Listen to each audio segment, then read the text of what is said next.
Being a normal boy is a serious liability in today's classroom. Boys tend to be disorganized and restless. Some have even been known to be noisy and hard to manage. Sound like any boy you know? But increasingly, our schools have little patience for what only a couple of decades ago would have been described as boyishness. As psychologist Michael Thompson has aptly observed, girls' behavior is the gold standard in schools. Boys are treated like defective girls. Now, as a result, these defective girls are not faring well academically.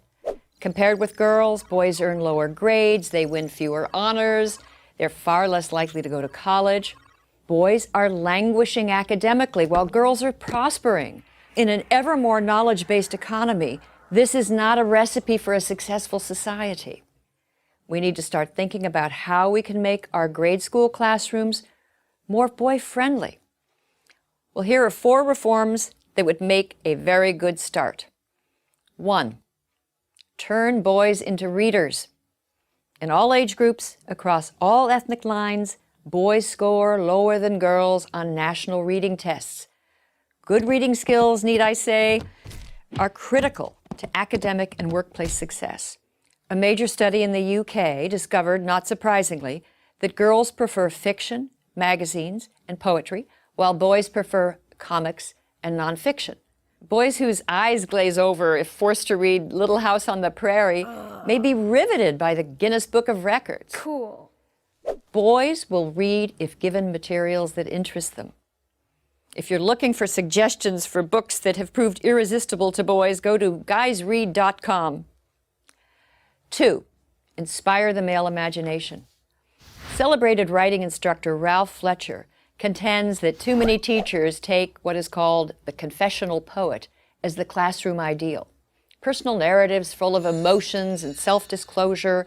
These are stories girls commonly write, and these are prized, whereas action stories describing, say, a skateboard competition or a monster devouring a city, these are not.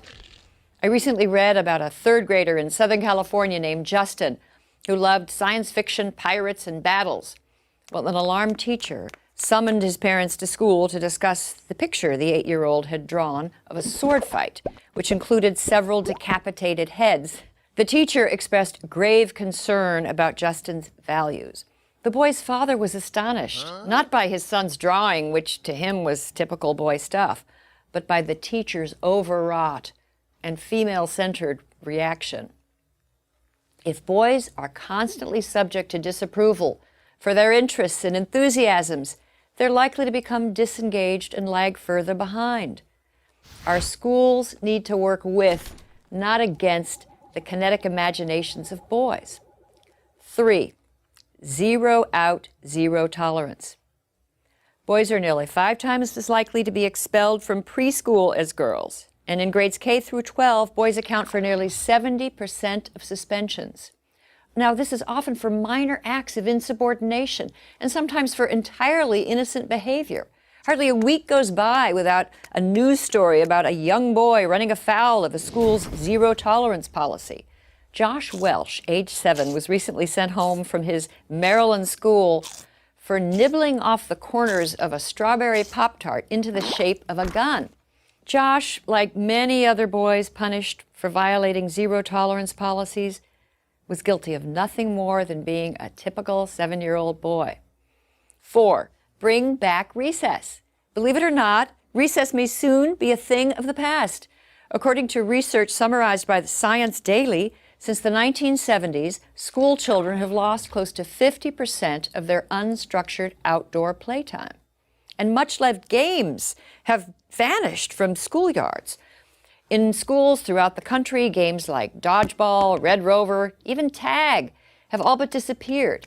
Too damaging to self-esteem or too violent being the usual excuse. One popular classroom guide suggests tug of war be replaced with tug of peace. Boys need to work off their energy.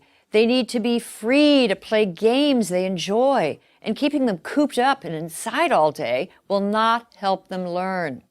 As our schools become more feeling-centered, more competition-free, more sedentary, they move further away from the needs of boys.